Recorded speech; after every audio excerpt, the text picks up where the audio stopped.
What's up, everybody? My name is Ryan Thomas, and you're tuning in to the Thomas Take Sports Podcast live on GrandstandSportsNetwork.com, as well as Facebook, Twitter at Thomas Takeover. Feel free to follow me, folks, and the official Thomas Take Sports Podcast YouTube channel. I'm Ryan Thomas, back again for the third and final part of today's podcast. Wrapped up my thoughts on the Chris Ivory signing. Buffalo Bills signed Chris Ivory today to a 2-year deal, as well as my thoughts on the co-main event of UFC 222, Frankie Edgar versus Brian Ortega. Ortega winning the fight via devastating knockout in the first round. The first time Frankie Edgar had ever been finished, setting up Max Holloway, the UFC featherweight champion, on a collision course with the rising, fast star Brian Ortega. So, fast rising star Brian Ortega, I should say. So, I'm on here to talk about Saquon Barkley. Coming back to you, I talked about the Thomas Take lineup today. Talked specifically about talking about Saquon Barkley on today's show. What a hell of a combine that was. The graphics of he had more bench presses than Joe Thomas. He had a higher vertical than Julio Jones, and so on and so forth. Really puts things in perspective as far as how special this kid is in this year's draft. I've been a college football fan, since the beginning, really, of me watching football. I've always been a fighting Irish guy. I've always rooted for Notre Dame to the best of my ability, but Penn State has always been a team that I've also rooted for. So I've watched Saquon Barkley's career these last few seasons at Penn State, and I've never seen a running back like him in my entire football watching life. Never. I mean, this guy can do everything. He has the acceleration, he has the power, he has the speed, he has the angles, he has it all. He's every type of running back that you could possibly want rolled into one. We've seen the last few years, there was an MO as far as the running back position in the NFL draft. They said, well, don't take a running back early. Well, I've always said, take a running back early if the guy is an elite physical specimen. The Ezekiel Elliott's of the world, the Todd Gurley's of the world, the Melvin Gordon's of the world, and obviously the Leonard Fournette's of the world. Those four running backs have been key contributors to their teams since day one. And whichever team Saquon Barkley lands on, he will be a key contributor, and he will be that X factor that, Ezekiel Elliott and the before mentioned Todd Gurley and Melvin Gordon and Leonard Fournette have been the last few seasons.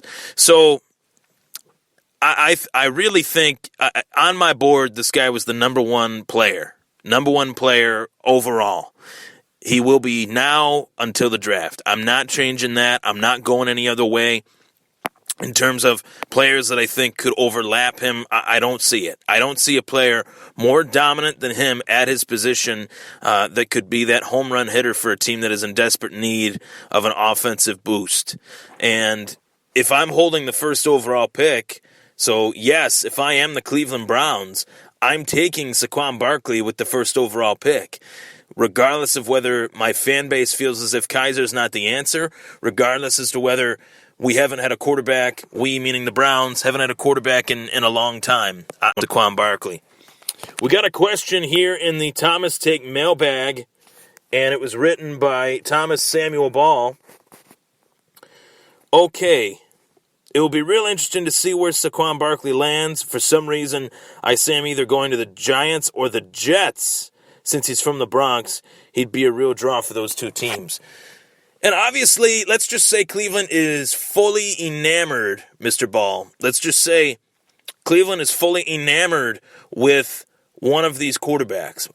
By all means, take them. I'm not saying it would be wrong for Cleveland to take a quarterback. Me, personally, I would take Saquon Barkley first overall and take a quarterback fourth overall. Here's another scenario for you, Thomas. And your first name is my last name, which is pretty funny. Which is quite common. Why would Cleveland Why would they not think of this situation, this scenario? Cleveland's on the clock. First overall, they take Saquon Barkley. They don't take a quarterback. They're really, really nervous about the possibility of another team at 2 or 3, or a team moving up to 2 or 3, taking one of those quarterbacks away from them, or the quarterback that they want away from them.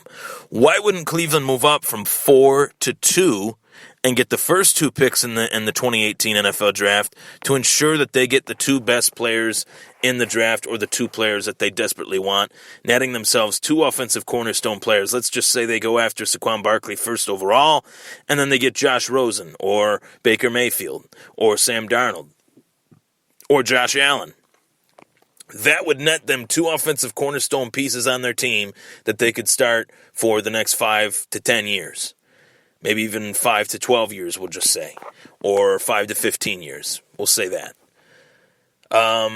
That's an idea that I think Cleveland should strongly consider, because they would end up with the 2 best players in their eyes off the board at running back, quarterback, or a situation or a scenario, I should say, that I have suggested is Cleveland taking Saquon Barkley number 1 overall and going after Kirk Cousins, and then taking Minkah Fitzpatrick 4th overall. They'd end up with the quarterback that they wanted. They have a ton of cap space heading into this free agency. Saquon Barkley would be the 1st overall pick, and then they'd end up with the depth addition or the real desperately, the position of need. The true position of need on the Browns is their secondary. Their secondary is atrocious. And Minkah Fitzpatrick would definitely improve that. He plays safety. He played corner at Bama. So that's another scenario. In terms of the Jets going after Saquon Barkley, they would have to trade up to 2 in order to get him. Because of the Giants, I think the Giants would take Saquon Barkley 2nd overall. I think that's the most likely scenario if Cleveland passes on him. I don't see the Giants taking a quarterback. I understand that Eli Manning's 37, but they did just draft Davis Webb in the 3rd round of last year's draft. And they do believe, under the expertise, should I say, of Pat Shurmur, their new head coach, that Eli Manning will be serviceable for the next 4 to 5 seasons, and I think he can be. Maybe it's a stretch to say 4 to 5. I'd say a solid 3 years, playing until he's 40, 41 years old. I think that's doable. But to say 4 to 5 years, I think that might be pressing it a little bit, because we'll be getting into his age 41, 42, 43 season, and that would be pressing it a little bit. But I do think the Giants would get a huge shot of adrenaline if they were able to get a guy like Saquon Barkley. I think the Cleveland Browns would get a huge shot of adrenaline if they were to get a guy like Saquon Barkley. I really think that this kid is the best player in this year's draft, better than all the quarterbacks in terms of immediate impact production, and in terms of being, as I mentioned, the shot of adrenaline to an offense that is in desperate need of a home run threat, which is the case for the Browns and is the case for the Giants. What Barkley would do for either of these teams, let's just say, I think the Jets would have to move up to 2, so it'd be a Jets-Giants trade, which I don't see that as likely. Maybe the Jets trade up to 3 if he gets past. I just don't see Barkley falling past the first 2 picks of this year's draft.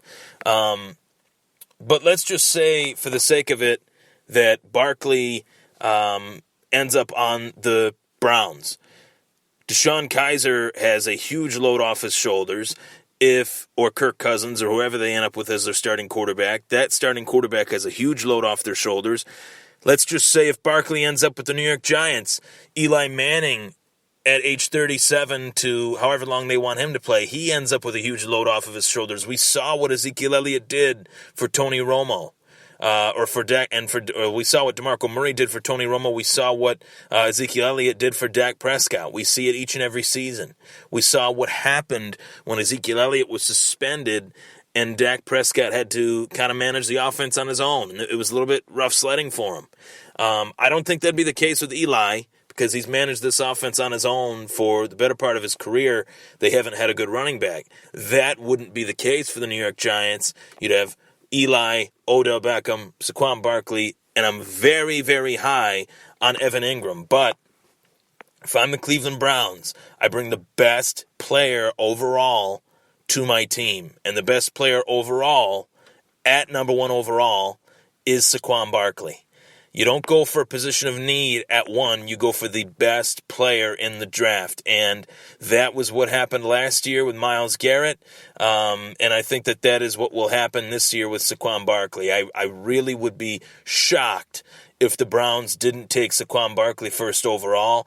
And I think that's the best player for them to go out and get, to rebrand themselves with this new GM, to bring back some of the fans that they've lost over the years with their mediocrity, and to take a little bit of the stench away from the Cleveland Browns. The best way to do that is if you take a guy like Saquon Barkley, in my humble opinion. If they take a quarterback, is it the end of the world? No. But you're passing on the best player available in the event that you take a quarterback. The best player available in this draft, the most dominant player in this draft, is Saquon Barkley. So there's a lot of very interesting, storylines throughout this draft. Saquon Barkley is one of them. And in my opinion, he cemented himself as the best player in this year's draft with his combine performance.